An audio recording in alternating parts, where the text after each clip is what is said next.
তাওরাত এবং ইনজিলের মধ্যে মানুষ পরিবর্তন করতে সক্ষম হয়েছে, কেননা সেগুলো মুআজিজা নয়। কেন মুআজিজা নয়? আল্লাহ সুবহানাহু ওয়া তাআলার বাণী নয়। আমার নবীর হাদিসের মধ্যে মানুষ সত্য মিথ্যা মিশ্রণ করতে পেরেছে না পারেনি? পেরেছে। কেন আমার নবীর হাদিস মুআজিজা নয়, আল্লাহর বাণী নয়? তাহলে কোরআন এবং অন্য আসমানি গ্রন্থের মধ্যে পার্থক্য হচ্ছে, অন্য আসমানি গ্রন্থগুলো আমার নবীর উপর অবতীর্ণ হওয়া হাদিসের মতো, যেটা আমি সহজ ভাষায় বললাম বুখারী এবং মুসলিমের মতো। আর আমাদের নবীর উপর অবতীর্ণ হওয়া পবিত্র কোরআন হচ্ছে আল্লাহ সুবহানাহু ওয়া তাআলার বাণী, যা নিজেই মুআজিজা, নিজেই হুজ্জত, নিজেই দলিল। হুজ্জাতুম বিনাফসি, তার হুজ্জত হওয়ার জন্য আর দ্বিতীয় কোনো কিছুর প্রয়োজন নেই। পবিত্র কোরআন আমাদের নবীর উপর মুআজিজা হিসেবে অবতীর্ণ হয়েছে। মুসা আলাইহিস সালাতু ওয়াস সালামের মুআজিজা যেমন ছিল তার লাঠি, ঈসা আলাইহিস সালাতু ওয়াস সালামের মুআজিজা যেমন ছিল তার হাত। কুষ্ঠ রোগীর উপর হাত স্পর্শ করলে ভালো হয়ে যেত, অন্ধ ব্যক্তির উপর হাত স্পর্শ করলে চক্ষুষ্মান হয়ে যেত, মৃত ব্যক্তির উপর হাত স্পর্শ করলে জীবিত হয়ে যেত বিইজনিল্লাহ, আল্লাহর অনুমতিতে, আল্লাহর আদেশে। কোরআনে আল্লাহ সুবহানাহু ওয়া তাআলা বলেছেন। প্রত্যেক নবী চলে গেছে, তাদের সাথে তাদের মুআজিজাও চলে গেছে, কিন্তু আমার নবী যেহেতু শেষ নবী মুহাম্মদ সাল্লাল্লাহু আলাইহি ওয়াসাল্লাম, এই জন্য তার মুআজিজার স্থায়িত্বের দরকার আছে। তথা পৃথিবী যতদিন থাকবে ততদিন তার মুআজিজা থাকতে হবে। তিনি চলে গেলেন, সেই মুআজিজাই হচ্ছে কোরআন। ওয়া ইন কুনতুম ফি রাইবিন মিম্মা নাযালনা, যদি তোমাদের মধ্যে কোনো সন্দেহ থেকে থাকে আমি আমার বান্দার উপর যা অবতীর্ণ করেছি, ফাতু বিসূরাতিন মিন মিসলিহি, তাহলে তার মতো একটি সূরা নিয়ে আসো। ওয়ালাউ ইজতামাআল ইনসু ওয়াল জিন, মানুষ এবং জিন একত্রিত হয়ে, আল্লাহ সুবহানাহু ওয়া তাআলা কোরআন মাজিদে চ্যালেঞ্জ করেছেন যে সমগ্র পৃথিবীর সকল মানুষ এবং সমগ্র পৃথিবীর সকল জিন একত্রিত হয়ে কোরআনের মতো একটি সূরা, কোরআনের মতো একটি আয়াত নিয়ে আসবে, এটা চ্যালেঞ্জ। কিন্তু তাদের পক্ষে সক্ষম হবে না, তাদের সাধ্যে কুলাবে না। কেননা যেই সময়ে কোরআন অবতীর্ণ হয়েছে ওই সময়টা ছিল আরবি সাহিত্যের সবচেয়ে উন্নত, সবচেয়ে দামি এবং সবচেয়ে শ্রেষ্ঠতম যুগ আরবি সাহিত্যের। সেই সময়ের বড় বড় সাহিত্যিকগণ পবিত্র কোরআনের মতো আয়াত এবং সূরা তৈরি করতে পারেন। তাদেরকে আশ্চর্য হয়ে বলতে হয়েছে, এই কোরআন হয় তিনি জাদুকর, না হয় তিনি কবি। বলতে বলতে একটা পর্যায়ে তাদেরকে বলতে হয়েছে যে না, এটা মানুষের পক্ষ থেকে সম্ভব নয়। তাহলে কোরআন হচ্ছে মুআজিজা, চিরস্থায়ী মুআজিজা। যতদিন পৃথিবী থাকবে ততদিনের জন্য মুআজিজা। এবার এই কোরআনের সাথে আল্লাহ সুবহানাহু ওয়া তাআলা মুসলিম উম্মার ভাগ্য লিখে দিয়েছেন, মুসলিম উম্মার ভাগ্য জড়িত করে দিয়েছেন। ইন্নাল্লাহা ইয়ারফাউ বিহাদাল কিতাবি আকওয়ামান ওয়া ইয়াদউ বিহি আখারিন। এই কোরআন দিয়েই মুসলিম উম্মার একদল মানুষ পৃথিবীর সর্বোচ্চ স্থানে আসীন হয়েছে। এই কোরআন দিয়েই মুসলিম উম্মার একদল মানুষ পৃথিবীর সর্বনিম্ন স্তরে চলে গেছে, যারা আমরা। আর আমাদের পূর্বসূরীদের একদল জামাআহ এই কোরআন দিয়েই পৃথিবীর সর্বোত্তম, সর্বোন্নত স্তরে পৌঁছে গেছে। কিভাবে? এই কোরআনকে মূল্যায়ন করার মাধ্যমে, কোরআনকে কিতাবান মাহজুরা, পরিত্যক্ত কিতাব হিসেবে ফেলে না দেওয়ার মাধ্যমে। আমাদের সমাজে কোরআন কিতাবান মাহজুরা, পরিত্যক্ত কিতাবে পরিণত হয়েছে। আমাদের বাড়িতে কিতাবাম মাহজুরা পরিত্যক্ত কিতাবে পরিণত হয়েছে। আমাদের মসজিদে কিতাবাম মাহজুরা পরিত্যক্ত কিতাবে পরিণত হয়েছে। আমাদের সমাজ, আমাদের মসজিদ, আমাদের বাড়িতে কোরআনের যেই পরিমাণ মান থাকবে, পৃথিবীতে মুসলিম উম্মার সেই মান থাকবে। কোরআনের যতটুকু সম্মান আমাদের কাছে থাকবে, আমাদের ততটুকু সম্মান পৃথিবীবাসীর কাছে থাকবে। এটা আল্লাহ সুবহানাহু ওয়া তাআলা এবং তার রাসূল হাদিসে স্পষ্টভাবে বলে দিয়েছেন। এই জন্য রাসূলুল্লাহ সাল্লাল্লাহু আলাইহি ওয়াসাল্লাম বলেছেন, যেই বাড়িতে কোরআন আছে কিন্তু তেলাওয়াত করা হয় না, কাল কবর, কবরের মতো অন্ধকার। কোরআন আছে কিন্তু তেলাওয়াত করা হয় না, কবরের মতো অন্ধকার। এবং যে সমস্ত মুমিন কোরআন তেলাওয়াত করে না, তাদের উদাহরণ দিয়ে রাসূলুল্লাহ সাল্লাল্লাহু আলাইহি ওয়াসাল্লাম বলছেন, আল মুমিন আল্লাযী ইয়াকরাউল কুরআন ওয়া ইয়ামালু বিহি, এমন মুমিন যে কোরআন তেলাওয়াত করে এবং তার উপর আমল করে, সে ওই ফলের মতো তুআমুহা তিব ওয়া রিহুহা তিব, যা খেতেও সুস্বাদু, যার গন্ধও সুস্বাদু। গন্ধও খুব সুন্দর, খেতেও স্বাদ। ওয়াল মুমিন আল্লাযী লা ইয়াকরাউল কুরআন ওয়া ইয়ামালু বিহি, এমন মুমিন যে কোরআনের উপর আমল করে কিন্তু কোরআন তেলাওয়াত করে না, তথা 5 ওয়াক্ত সালাতে আসে কিন্তু কোরআন তেলাওয়াতের অভ্যাস নাই। সুদ ঘুষ মুক্ত জীবন যাপন করে কিন্তু কোরআন তেলাওয়াতের অভ্যাস নাই।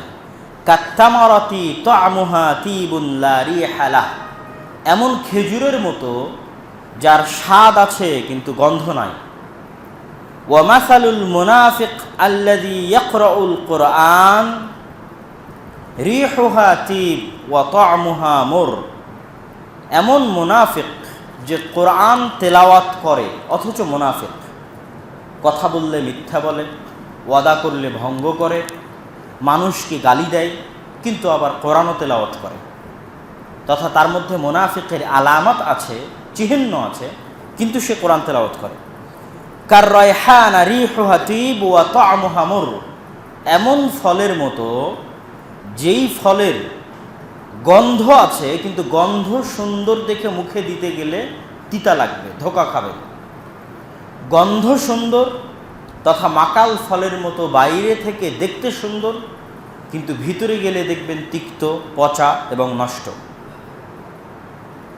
আর এমন ব্যক্তি আল্লাযী লা ইয়াকরাউল কুরআন, এমন মুনাফিক যার কাজও মুনাফিকের মতো কিন্তু কোরআনও তেলাওয়াত করে না, কাজও মুনাফিকের মতো কোরআনও তেলাওয়াত করে না। তথা আমাদের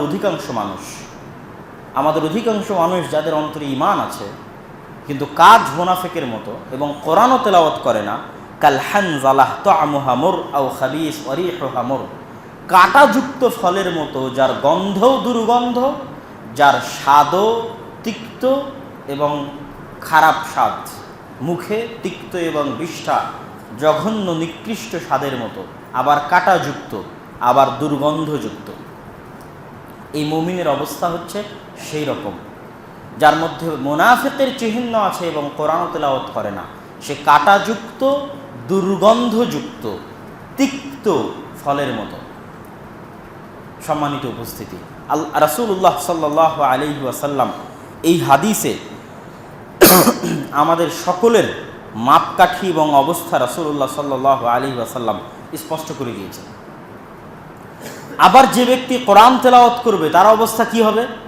রাসূলুল্লাহ সাল্লাল্লাহু আলাইহি ওয়াসাল্লাম বলেছেন, ইউকালু লি সাহিবিল কুরআন ইযা দাখালাল জান্নাহ, যদি কোরআন তেলাওয়াতকারী ব্যক্তি জান্নাতে প্রবেশ করতে সক্ষম হয়, তাহলে কোরআন তেলাওয়াতকারী ব্যক্তিকে বলা হবে ইকরা ওয়াসআদ, কোরআন পাঠ করো আর উঠতে থাকো।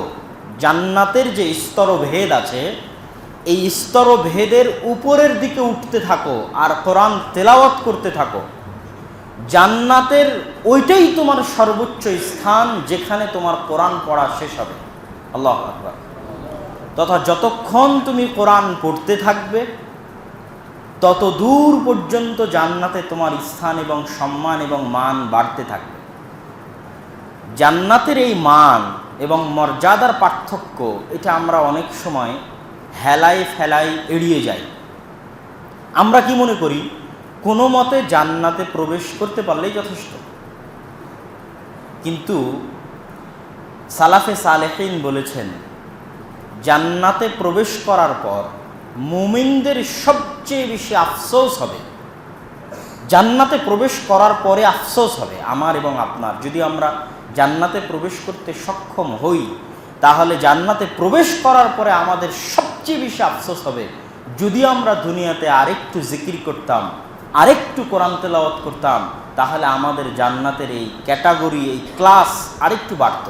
কেন, তখন তো আপনি চোখের সামনে দেখবেন যে আপনার চেয়ে উন্নত সুযোগ সুবিধা ভোগ করছে আরেক দল মানুষ, আপনার চেয়ে উন্নত জীবনযাপন ভোগ করছে আরেক দল মানুষ। তো দুনিয়াতেও মানুষকে দেখে গেলেন উন্নত জীবনযাপন করতে আর আফসোস করতে, এবার জান্নাতে গিয়েও আফসোস করবেন। তো জান্নাতের এই সুযোগ সুবিধার পার্থক্য বাস্তব, জান্নাতের এই সম্মান এবং মর্যাদার পার্থক্য বাস্তব। সুতরাং এটার প্রতি মুমিন এবং মুসলমানদের আগ্রহী হওয়া উচিত। আর এই আগ্রহী হওয়ার সবচেয়ে বড় মাধ্যম হচ্ছে আল্লাহর জিকির। আর আফজালুল জিকির কি? তিলাওয়াতুল কোরআন। কালিমাতু লা ইলাহা ইল্লাল্লাহ যেমন আফজালুল জিকির, ঠিক তেমনি তিলাওয়াতুল কোরআন আফজালুল জিকির। পবিত্র কোরআন তেলাওয়াত করা সর্বোত্তম জিকির। সম্মানিত উপস্থিতি, তাহলে এই কোরআন মুসলিম উম্মার উপর আল্লাহ এবং তার রাসূলের পক্ষ থেকে, আল্লাহ সুবহানাহু ওয়া তাআলার পক্ষ থেকে সবচেয়ে বড় নেয়ামত, সবচেয়ে বড় দয়া, সবচেয়ে বড় অনুগ্রহ।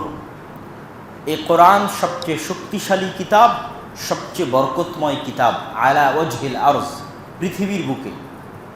পৃথিবীর বুকে এত শক্তিশালী এবং এত দামি বরকতের উৎস আর কোথাও নেই।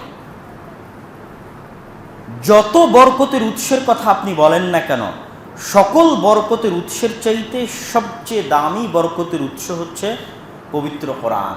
কেন? আমরা শুরুতেই বলে নিয়েছি, কোরআন কার বাণী? আল্লাহ সুবহানাহু ওয়া তাআলার বাণী, তথা কোরআন আল্লাহর জাতের সাথে সম্পৃক্ত।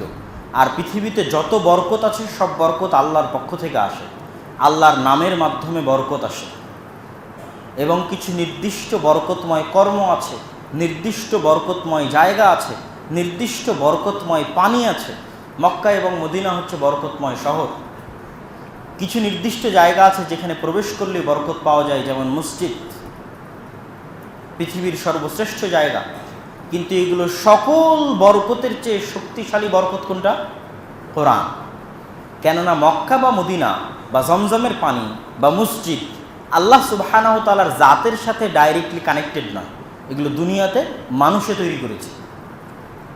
কে তৈরি করেছে? মানুষ তৈরি করেছে। কাবা মানুষ তৈরি করেছে, ইব্রাহিম এবং ইসমাইল মানুষ। কিন্তু কোরআন কি মানুষ তৈরি করেছে? কোরআনের সম্পর্ক সরাসরি আল্লাহ সুবহানাহু ওয়া তাআলার জাতের সাথে, কালামুল্লাহ। এই জন্য কোরআনের ফজিলত, কোরআনের রহমত এবং কোরআনের বরকত সবচেয়ে শক্তিশালী এবং সবচেয়ে ব্যাপক। কিন্তু আমরা হতভাগা যে আমাদের বাড়িতে কোরআন থাকার পরেও, আমাদের সমাজে কোরআন থাকার পরেও, আমাদের মসজিদে কোরআন থাকার পরেও আমাদের পক্ষে সম্ভব হয় না যে আমরা একটু কোরআন পড়ে দেখব এবং আমরা একটু কোরআন শুনে দেখব। সম্মানিত উপস্থিতি, কোরআনের বরকতের কয়েকটা প্রমাণ আপনাদেরকে বলি। আপনারা জানেন যে রমজান মাসের গুরুত্ব এবং ফজিলত, আপনারা যখনই রমজান মাস আসে তখনই আপনারা রমজান মাসের গুরুত্ব এবং ফজিলত সম্পর্কে শুনে থাকবেন। লাইলাতুল কদর যখন আসে, লাইলাতুল কদরের গুরুত্ব এবং ফজিলত সম্পর্কে শুনে থাকবেন।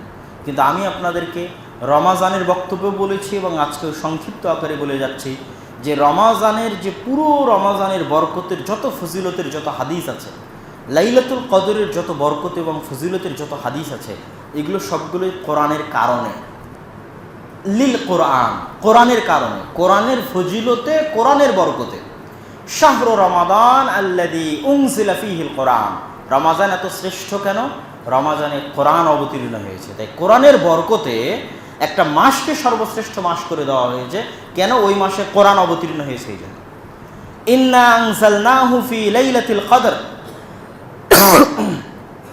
লাইলাতুল কদরি খায়রুম মিন আলফি শাহর, 1000 মাসের চেয়ে উত্তম করা হয়েছে লাইলাতুল কদরকে। ঘোষণা করা হয়েছে কার বরকতে? কোরআনের বরকতে। এটা কোরআনের সম্মান। কোরআন যেহেতু ওই রাতে অবতীর্ণ হয়েছে, এই জন্য কোরআনের সম্মানে ওই রাতকে 1000 মাসের চেয়ে শ্রেষ্ঠ ঘোষণা করা হয়েছে। কোরআন যেহেতু রমজানে অবতীর্ণ হয়েছে, এই জন্য কোরআনের সম্মানে রমজানকে শ্রেষ্ঠতম ইবাদতের জন্য শ্রেষ্ঠতম মাসে পরিণত করা হয়েছে। তাহলে কোরআনের যে ব্যক্তি এবার নিজে কোরআন পড়বে তার অবস্থা কি হবে? সে কতটা বরকতের মালিক হবে, সে কতটা সম্মানের মালিক হবে ইহকালে এবং পরকালে। রমজানের যদি এ অবস্থা হয় কোরআনের বরকতে, লাইলাতুল কদরের যদি অবস্থা হয় কোরআনের বরকতে, তাহলে যে কোরআন পড়বে তার কি হবে? এবং উম্মতে মুহাম্মাদি যে সর্বশ্রেষ্ঠ উম্মাহ, তার কারণও হচ্ছে এই উম্মতকে কি দেওয়া হয়েছে? কোরআন দেওয়া হয়েছে। এই উম্মতের কাছে সূরা ফাতিহা আছে, যা মুসা আলাইহিস সালাতু ওয়াস সালামের কওমের কাছে ছিল না। এই উম্মতের প্রতিটা সদস্য সূরা ফাতিহা জানে। আস-সাবা আল মাথানি, যা তাওরাত, জবুর, ইনজিলে অবতীর্ণ হয়নি, যা মুসা আলাইহিস সালাতু ওয়াস সালামের কাছে ছিল না, যা ঈসা আলাইহিস সালাতু ওয়াস সালামের কাছে ছিল না, যা ইব্রাহিম আলাইহিস সালাতু ওয়াস সালামের কাছে ছিল না, অথচ এই উম্মতের প্রত্যেক সদস্যের কাছে আছে। এই সূরা ফাতিহার বরকতে, সূরা বাকারার বরকতে, সূরা আলে ইমরানের বরকতে, কোরআনের বরকতে সর্বশ্রেষ্ঠ উম্মাহ। অল্প ইবাদত করলেও, অল্প হায়াত হলেও তাদের চেয়ে বেশি নেকি পাবে কোরআনের নেকিতে, কোরআনের বরকতে।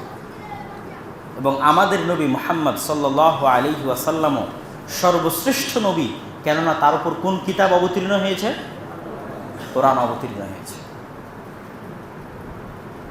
রাসূলুল্লাহ সাল্লাল্লাহু আলাইহি ওয়াসাল্লাম বলছেন, মাজতামাআ কওমুন ফি বাইতিন মিন বুয়ুতিল্লাহ আযযা ওয়া জাল্লা ইয়াতলুনা কিতাবাল্লাহ ওয়া ইয়াতাদারাসুনা বাইনাহুম ইল্লা নাযালাত আলাইহিমুস সাকিনাহ ওয়া হাফফাতহুমুল মালায়েকা ওয়া গাশিয়াতহুমুর রাহমাহ ওয়া যাকারাহুমুল্লাহ ফি মান ইনদাহু ওয়া মান আবতা বিহি আমালুহু লাম ইউসরি বিহি নাসাবুহু।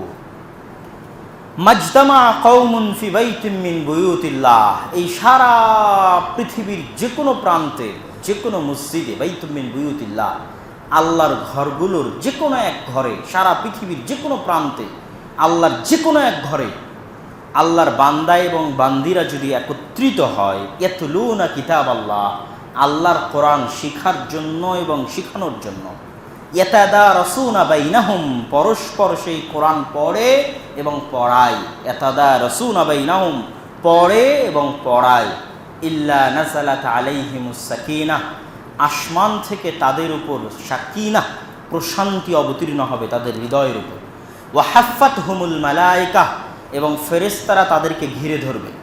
কিছু ফেরেশতার এটাই দায়িত্ব দেওয়া আছে যে তারা পৃথিবীতে চলতেই থাকে শুধু এটা দেখার জন্য কোথায় 2টা 5টা 10টা মানুষ একত্রিত হয়ে কোরআন পড়ছে এবং পড়াচ্ছে।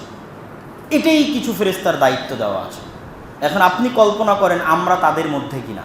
হাজার হাজার লক্ষ লক্ষ মুসলমান কয়জন দিনে কোরআন পড়ে, কয়জন সকালে কোরআন পড়ে? তাহলে ওই ফেরেশতা খুঁজতেই থাকে কোথায় একদল মানুষ একত্রিত হয়ে কোরআন পড়ছে এবং পড়াচ্ছে। আমরা কি তাদের মধ্যে? তারা কি কোনোদিন আমাদেরকে পায় যে আমরা কোরআন পড়ছি এবং পড়াচ্ছি? পায় না। হাফফাতহুমুল মালায়েকা, ফেরেশতা, একদল ফেরেশতা তাদেরকে ঘিরে ধরে। ওয়া গাশিয়াতহুমুর রাহমাহ, এবং আল্লাহর রহমত তাদের উপর অবতীর্ণ হয়। ওয়া যাকারাহুমুল্লাহ ফি মান ইনদাহ, আর আল্লাহ তাদেরকে স্মরণ করেন তার আশেপাশে যারা আছে তাদের কাছে, তথা আল্লাহর আশেপাশে যে সমস্ত ফেরেশতা আছে তাদের নিকটে আল্লাহ স্মরণ করেন এই কওমকে, এই জাতিকে, যারা একত্রিত হয়ে কি পড়ছে? কোরআন পড়ছে। ওয়ামান আবতা বিহি আমালুহু লাম ইউসরি বিহি নাসাবুহু, যার আমল তাকে পিছে করে দিল, তার বংশমর্যাদা, তার রাজনৈতিক ক্ষমতা তাকে কিয়ামতের মাঠে এগিয়ে দিতে পারবে না। এটা হাদিসের শেষ বাক্য। যার আমল তাকে পিছে করে দিল, তার বংশমর্যাদা, তার ধন দৌলতের পাওয়ার, তার রাজনৈতিক ক্ষমতা তাকে এগিয়ে দিতে পারবে না। রাসূলুল্লাহ সাল্লাল্লাহু আলাইহি ওয়াসাল্লাম আরেক হাদিসে বলছেন, আইয়ুকুম ইউহিব্বু আন ইয়াগদুয়া কুল্লা ইয়াউমিন ইলা বুতহান ওয়া ইলা আকিক, তোমাদের মধ্যে কে ভালোবাসে যে প্রতিদিন আকিক এবং বুতহান বাজারে গিয়ে, মদিনার দুটো বাজারের নাম, বাজারে গিয়ে মানুষের সাথে গণ্ডগোল এবং মারামারি করা ছাড়াই, কথা কাটাকাটি ছাড়াই, অমিল মনের অমিল হওয়া ছাড়াই দুইটা দামি উন্নত উট নিয়ে বাসায় ফিরবে বাজার থেকে। আচ্ছা, আরব সমাজে উটের মূল্য বুঝতে হলে আপনাকে আজকের যুগে BMW গাড়ির মূল্য বুঝতে হবে। যে আপনি এখন শোরুমে যাবেন এবং শোরুমে গিয়ে দুটো BMW গাড়ি নিয়ে আসবেন, তাহলে এই উদাহরণ আপনার বোঝা সহজ হবে। আরবদের কাছে উটের মূল্য আজকেও এরকমই।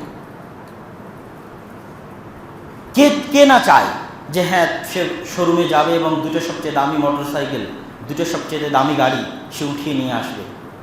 তখন রাসূলুল্লাহ সাল্লাল্লাহু আলাইহি ওয়াসাল্লাম বলছেন, আফালা ইয়াগদু আহাদুকুম ইলাল মসজিদ ফায়ালামু আও ইয়াকরা আয়াতাইন মিন কিতাবিল্লাহি আযজা ওয়া জাল্লা, তোমাদের মধ্যে কেউ কি পারে না যে সকাল সকাল মসজিদে যাবে, নিজে কোরআনের দুটো আয়াত শিখবে এবং মানুষকে কোরআনের দুটো আয়াত শিখাবে, দুটো আয়াত সমান দুটো উট, তিনটা আয়াত সমান তিনটে উট, চারটা আয়াত সমান চারটে উট, তথা সে যত আয়াত শিখবে আর যত আয়াত শিখাবে তার আয়াত সমপরিমাণ তত সে উট। তথা আজকের বাজারে যদি আপনি মনে করেন দামি মোটরসাইকেল, দামি গাড়ি, BMW গাড়ি, তাহলে ঠিক আছে। তাহলে রাসূলুল্লাহ সাল্লাল্লাহু আলাইহি ওয়াসাল্লাম কোরআনের একটি আয়াত শিখা এবং শিখানোকে কতটা গুরুত্বের সাথে আমাদের মাঝে পেশ করেছে। যদিও আমাদের মাঝে প্রসিদ্ধ যে হাদিসগুলো আছে সে হাদিসগুলো আমরা জানি, যেমন খায়রুকুম মান তাআল্লামাল কোরআন ওয়া আল্লামাহ, তোমাদের মধ্যে সর্বোত্তম সে যে কোরআন শিখে এবং শিখায়। আমাদের মাঝে প্রসিদ্ধ হাদিস যে পবিত্র কোরআনের প্রতিটি হরফ সমান এক নেকি।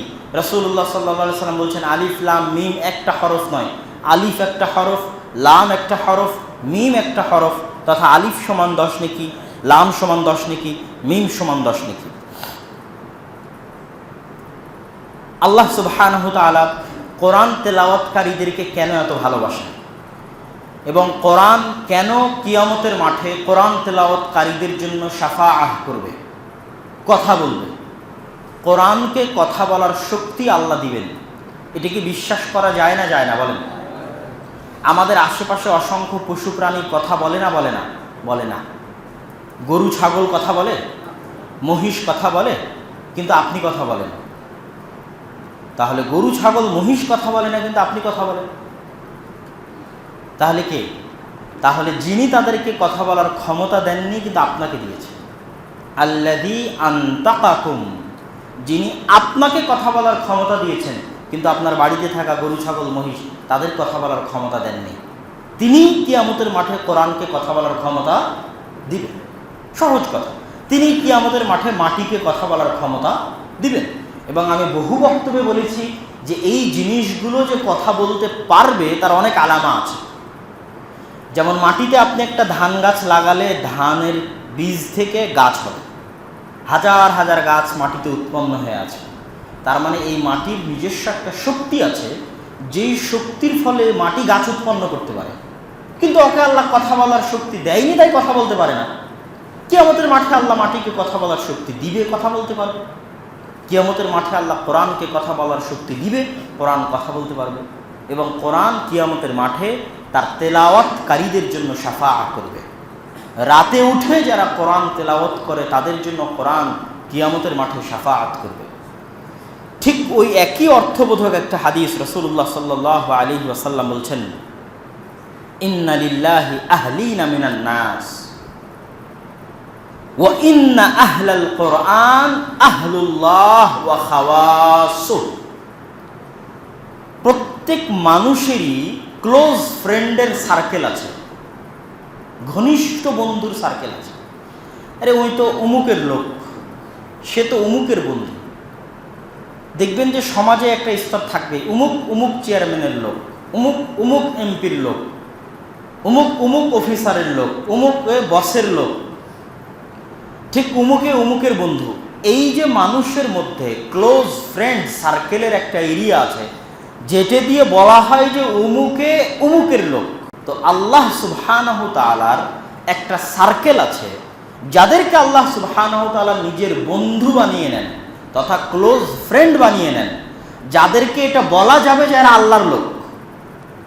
যেমন আর 10টা মানুষের ক্ষেত্রে বলা যাবে যে অমুকে এমপির লোক, অমুকে এমপির খাস লোক, অমুকে হচ্ছে প্রধানমন্ত্রী প্রাইম মিনিস্টার অফিসের খাস লোক। তো দুনিয়াতে এমনও মানুষ আছে যাদেরকে বলা যাবে যে অমুকে আল্লাহর খাস লোক। আল্লাহ রাসূল হাদিসে বলছেন, ইন্না লিল্লাহি আহলিনা মিনান নাস, আল্লাহরও এরকম ফ্রেন্ড সার্কেল আছে যাদেরকে আল্লাহ বন্ধু বানিয়ে নিয়েছেন। তারা কারা? যারা হচ্ছে সকাল সন্ধ্যায় নিয়মিত যত বেশি কোরআন তেলাওয়াত করবে ও তত বেশি আল্লাহর কাছে চলে যাবে। আল্লাহু আকবার। আহলুল কোরআন, যারা যত বেশি কোরআন তেলাওয়াত করবে ও আল্লাহর তত ক্লোজ ফ্রেন্ড সার্কেলের অন্তর্ভুক্ত হয়ে যাবে। আউলিয়া আল্লাহ, আল্লাহর ওলি এবং আল্লাহর বন্ধুতে পরিণত হয়ে যাবে। আল্লাহর ওলি এটা এমন বড় কোনো লকব নয় যে আমাদের দেশে যেরকম বলে যে পীর সাহেব আল্লাহর ওলি, শাহ মখদুম আল্লাহর ওলি, শাহ পরাণ, শাহ জালাল আল্লাহর ওলি। এরকম এমন কঠিন কিছু নয় যেটা আপনি হতে পারবেন না, এমন কঠিন কিছু নয় যেটা মানুষের হতে পারবে না। বিশেষ কোনো ক্যাটাগরি নাই যেটা দিয়ে মানুষ আল্লাহর ওলি হতে পারবে, পীর হতে পারবে, কিন্তু আপনি হতে পারবেন না। যেমন এই হাদিস থেকে আল্লাহর ওলি হওয়ার একটা রাস্তা পাওয়া গেল যে আল্লাহ সুবহানাহু ওয়া তাআলার ক্লোজ ফ্রেন্ড, বন্ধু, আউলিয়া ও রহমান, রহমানের বন্ধু, আল্লাহর লোক, আল্লাহর খাস লোক কারা হতে পারবে?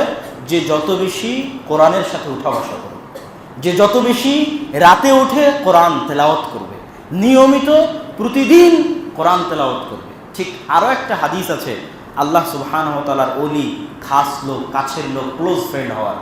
সেটা হচ্ছে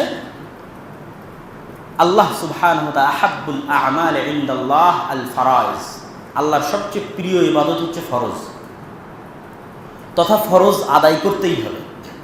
এবার ফরজের পরে যে যত বেশি নফল এবং সুন্নাত আদায় করবে সে তত আল্লাহর নিকটে যেতে থাকবে।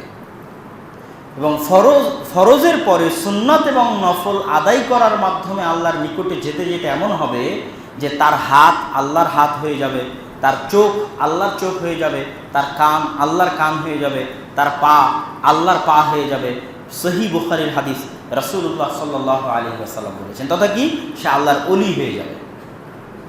এবং ওই হাদিসের একটা বাক্য আছে, যে তার সাথে শত্রুতা করবে আল্লাহ তার সাথে শত্রুতা করবে। এটাই তো বন্ধু মানে কি? আমার বন্ধুকে যে ডিস্টার্ব দিবে আমি অটোমেটিক বাই ডিফল্ট তার প্রতি ক্ষিপ্ত হয়ে যাব, তার প্রতি রাগান্বিত হয়ে যাব। আমার দলের নেতাকে যদি কেউ গালি দেয় আমি অটোমেটিক বাই ডিফল্ট তার বিরুদ্ধে লেগে যাব বা তার বিরোধিতায় অবতীর্ণ হয়ে যাব। তো একই অবস্থা, আল্লাহ সুবহানাহু ওয়া তাআলা যাকে ভালোবেসেছেন, যাকে তার কাছের বন্ধু বানিয়ে নিয়েছেন, দুনিয়ার যত বড় শক্তিশালী কেউ হোক না কেন তাকে যদি কষ্ট দেয় আল্লাহ ছেড়ে দিবেন? আল্লাহ ছেড়ে দিবেন না। আদাইতুহু মান আদা, আল্লাহ তার সাথে শত্রুতা করবে যে ব্যক্তি ওই আল্লাহর ওলির সাথে শত্রুতা করবে। সম্মানিত উপস্থিতি, আমরা আমাদের বক্তব্যের শেষের দিকে চলে এসেছি।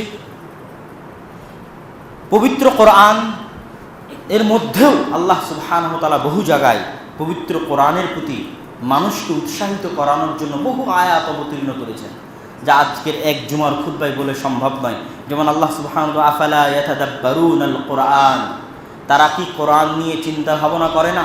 আর এক আয়াতে আল্লাহ সুবহানাহু ওয়া তাআলা বলেছেন, ওয়ালাউ আনজালনাহু আলা জাবাল, আমরা যদি কোরআন অবতীর্ণ করতাম পাহাড়ের উপর, তাহলে কোরআনের ভিতরে যা আছে সেটার কারণে পাহাড় চূর্ণ বিচূর্ণ হয়ে যেত, পাহাড় এই ভার বহন করতে পারত না। সম্মানিত উপস্থিতি, রাসূলুল্লাহ সাল্লাল্লাহু আলাইহি ওয়াসাল্লাম কোরআন পড়তে গিয়ে কাঁদতেন এবং তার চোখ দিয়ে পানি ঝরত, এই মর্মেও হাদিসে বর্ণনা রয়েছে। আফালা ইয়াতাদাব্বারুনাল কোরআন আম আলা কুলুবিন আকফালুহা, তাদের অন্তরে কি তালা মারা আছে, তারা কোরআন পড়ে না কেন? এবং কোরআন পড়ে কোরআন নিয়ে গবেষণা করে না কেন? সম্মানিত উপস্থিতি, আজকের এই সংক্ষিপ্ত বক্তব্য থেকে আমরা কোরআন তেলাওয়াত, কোরআন পড়া এবং কোরআন শিখার যে গুরুত্ব এবং যে প্রয়োজনীয়তা শিখলাম, জানলাম এবং বুঝলাম, সেটার উপর ভিত্তি করে আপনাদের সামনে আমাদের কয়েকটি কথা, এই কয়েকটি কথা বলে আজকের বক্তব্য শেষ করব ইনশাআল্লাহুল আজিজ। সারমর্ম যদি বলি, কোরআন সবচেয়ে বরকতময় গ্রন্থ, কোরআন সবচেয়ে শক্তিশালী পাওয়ারফুল গ্রন্থ, কোরআন মুআজিজা। অন্য নবীদের উপর অবতীর্ণ হওয়া কিতাব মুআজিজা ছিল না, শুধু ওহী ছিল। কোরআন চিরস্থায়ী, চিরন্তন।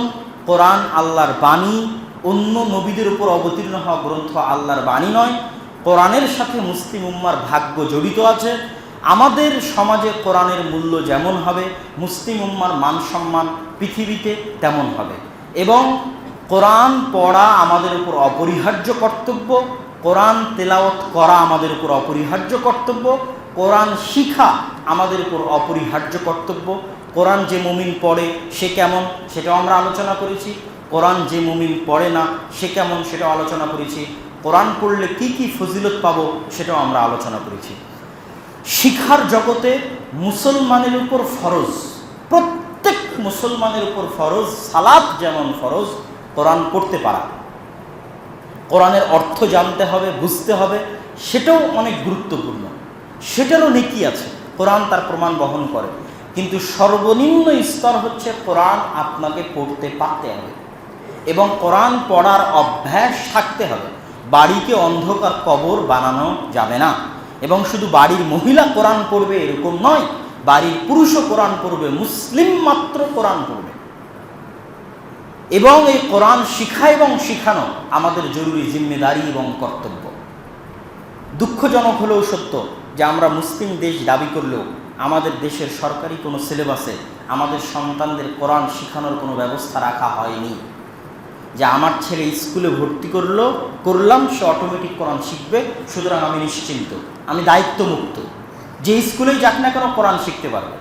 যেটা ধরেন সৌদি আরবের যে স্কুলে আপনার সন্তানকে ভর্তি করান না কেন, কোরআন যেহেতু বাধ্যতামূলক, অটোমেটিক শিখতে পারবে।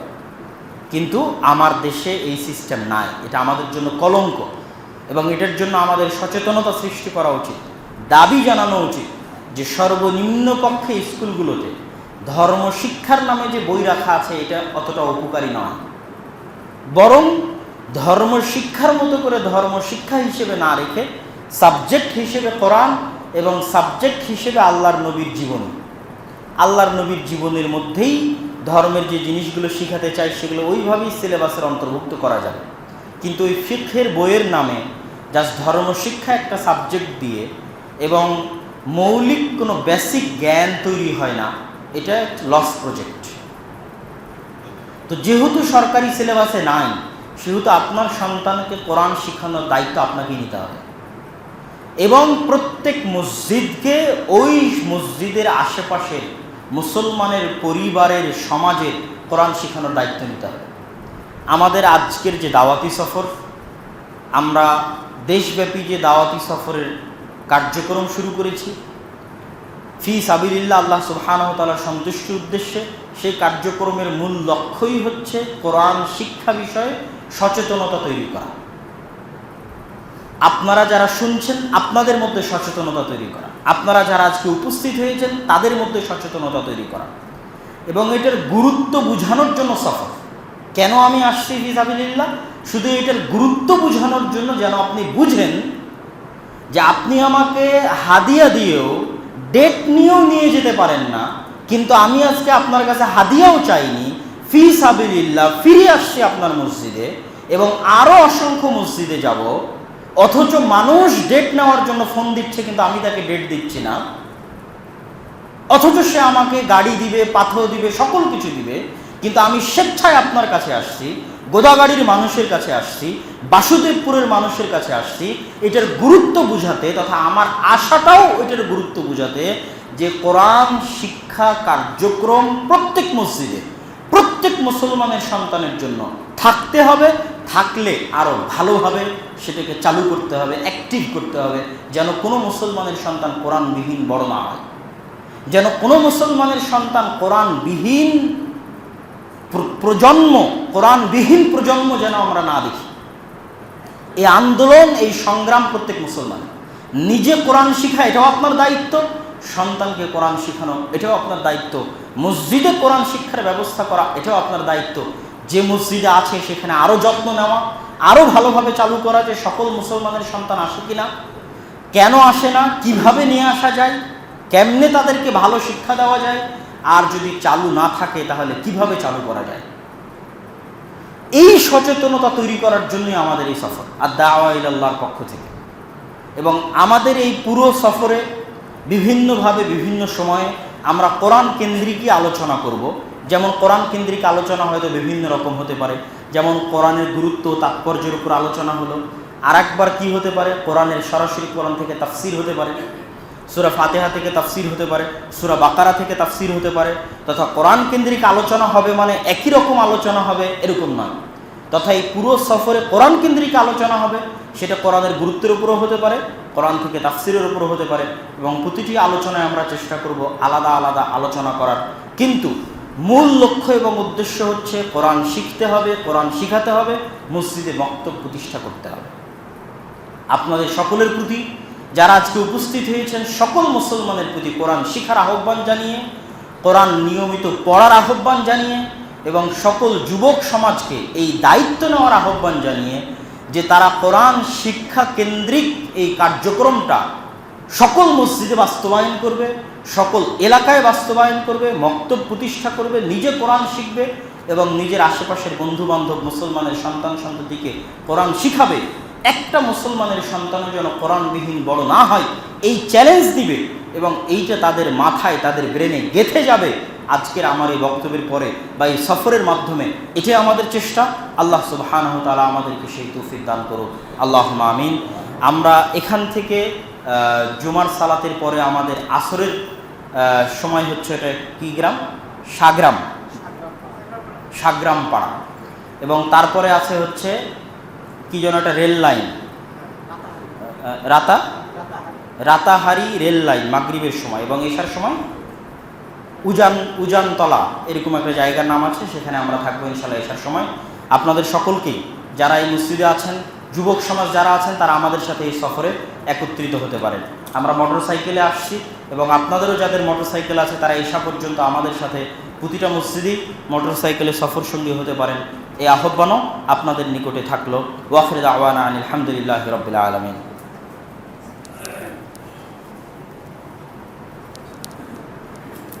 الحمد لله وحده والصلاة والسلام على من لا نبي بعده يا أيها الذين آمنوا صلوا عليه وسلموا تسليما اللهم صل على محمد وعلى آل محمد كما صليت على إبراهيم وعلى آل إبراهيم إنك حميد مجيد اللهم بارك على محمد وعلى آل محمد كما باركت على إبراهيم وعلى آل إبراهيم إنك حميد مجيد ربنا ظلمنا أنفسنا وإن لم تغفر لنا وترحمنا لنكونن من الخاسرين ربنا آتنا في الدنيا